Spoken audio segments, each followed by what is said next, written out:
Okay, welcome to the Culinary Medicine Interest Group podcast. We have here with us Dr. Tewari from Westchester Medical Center and Boston Children's Health Physicians. She is a gastroenterologist at Maria Frere Children's Hospital, and her specialty is eosinophilic esophagitis. So hi, everybody, and thank you, John, for giving me this opportunity to share my views about eosinophilic esophagitis and introduce you with this new entity, which is which the numbers are increasing every day, and I'm happy to be here. Thanks for joining us.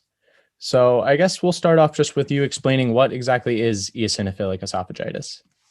So, eosinophilic esophagitis is a chronic disorder of the esophagus, which is characterized by feeding issues, dysphagia in children, food impactions, chest pain, vomiting, and multiple feeding disorders.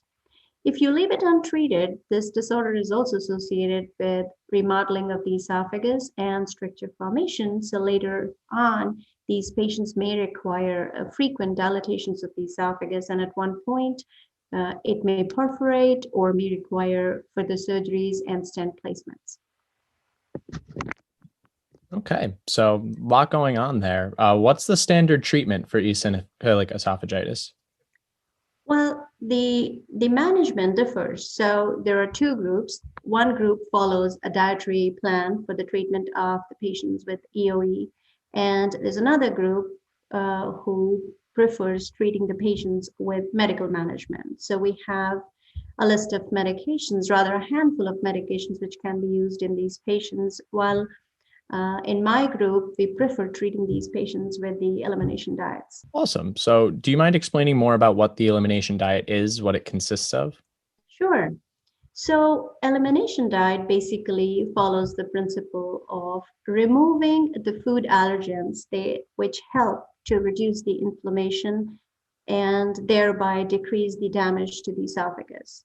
So the elimination diet we use in our program, it takes away the food that are thought to cause an allergic reaction. And the common foods which are known in these patients to cause the allergic reactions are six, which are eggs, wheat, dairy, soy, nuts, and seafood. Okay. And when people have to go on this diet, is this a permanent change? Like, for example, with patients on celiac, they go on a gluten-free diet for the remainder of their life. Is this something that patients with EOE should expect to be on until the end of their life? Well, that's a great question. So, no, this is not like celiac disease. We take away these foods for a minimum of 6 weeks duration. And after being on elimination diet, an endoscopic evaluation is done to look how the esophagus feels or appears. And if there is clearance of the inflammation and esophagitis, one by one, each food is brought back into the diet. And at the end of the day, most of the time, the child is either found to be allergic to one or two foods out of the six foods. And that food, which is causing the real issue, has to be away from the child's diet for the rest of the life, but not all six. Okay. So it seems more like a short-term change to try to discover what the real trigger of the problem is. Exactly. Okay. And what are some complications with this elimination diet in terms of, you're talking about cutting out some pretty major food groups as part of most children's diets. So what do you see in terms of complications there? Exactly. So yes, it is important for all children to get the nutrition they need while they are on restricted diet. So we have a team which involves also the feeding therapist and dietitian in the program. And the team actively manages the nutritional requirements by providing alternative nutritional resources for the food we are taking away from the child's diet. And what are some of these alternatives? I know specifically you mentioned wheat and milk are two triggers, and those are pretty big, especially in children. So what do you typically see or recommend to families and patients with EOE to Yes. use as alternatives there? Sure. So when we take away the dairy or the milk products from the child's diet, we recommend non-animal alternatives for the milk. For example, you can take coconut milk, rice, almond, hemp, oat, or the pea protein milk, which provides almost equal amount of the protein And since they are here, they're FDA regulated. They come with calcium and vitamin D fortifications. So the chances of deficiencies is very rare. Similarly, when we recommend a wheat-free diet, we suggest the whole grains, for example, amaranth, buckwheat, millet, quinoa, and teff. And they come nutritionally packed and they provide very good resources of complex carbohydrates. Besides, you can always use beans, lentils, potatoes, and sweet potatoes as well, while you're using the oat, rye, barley, and peas for your protein requirement. And plus, we're not taking away the meat from the diet, meat and chicken, which are also another source of protein for these children. Thanks. That's very informative. I'm wondering, do you generally find that patients are, and I guess their families, since we're dealing with children, are receptive of these changes and these dietary changes that you suggest, or do you ever experience pushback in terms of these changes? Well, surprisingly, the parents these days, when we talk about the nutritional management, 90% of the parents are receptive.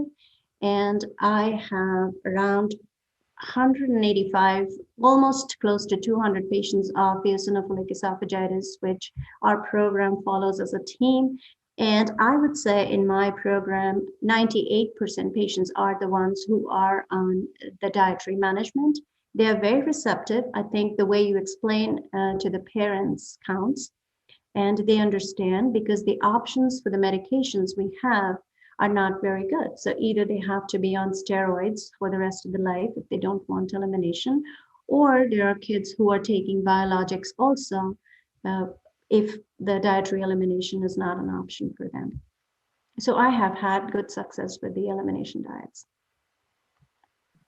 In general, do you see that your patients have a preference towards either the elimination diet route or the route of medication, or do you not really notice because your primary focus is the dietary approach? Well, I do see, as I said, the 98% patients are fine, but there are around 2 to 5% of patients who really don't want to go on any dietary elimination. And across the board in the United States, people have seen around 10 to 15% of the patients who don't want to go with the dietary route. 80% patients are happy taking the elimination diets. And is the dietary route something that is very common, would you say, as a form of treatment, or is that something that you think is more specific to how you treat the patients? So dietary management for eosinophilic esophagitis is one of the proposed management. Again, we have to understand that EOE is not a very old disease. For the last 20 years, we are becoming more and more aware of the condition, and the new papers are coming suggesting the role of diet in EOE. So since it's a newer disease and diet has been proposed as the main line of management in the pediatric gastroenterology world, this has been the first line, whereas in the adult GI world, it's not that common to go in the dietary elimination. So if you're above 20 or above 18, your first line of treatment suggested to you will be a medication. Thank you very much. So wrapping all of this together, you've talked a lot about diet as a first line form of treatment for your patients. What are your thoughts on incorporating more nutrition education into medical curriculum so that future physicians like myself and Jesse are able to make these decisions more readily because we have the background knowledge necessary? Well, I think this is a great question because requirements for meaningful nutrition education in all phases of medical training are long overdue. Dietary interventions not only can prevent, they can also manage important diseases, for example, diabetes, cardiovascular disease, and IBDs. So being a budding physician, you should be aware of the nutritional role in the treatment of such diseases. So I think it's time to incorporate nutrition education as we Americans face unsustainable healthcare costs and immense preventable disease burden. So with evidence-based guidelines and high-quality educational tools, this basic and fundamental change to medical education should be enabled. Awesome. Thank you very much. It's all very insightful. I believe that is our second to last question, with our last question being a bit more fun. Well, that was a difficult question, John. I don't know how to answer that one. Or what are some things that you enjoy cooking? Well, that's a good question. So quinoa with beans, and I'm a vegetarian. So quinoa with beans, with peanuts if you're not having any nut allergies, and broccoli and tons of vegetables. Sounds delicious. That's actually what I'm going to eat for lunch later. So thank you for that. Sure. So thank you, Dr. Tewari, for joining us today and letting us know a little bit more about how you incorporate diet into your practice as a pediatric GI and with the treatment, particularly of eosinophilic esophagitis. So thank you very much. Thanks to you for bringing this up and starting this podcast. All the best to you too. Thank you so much. Bye bye.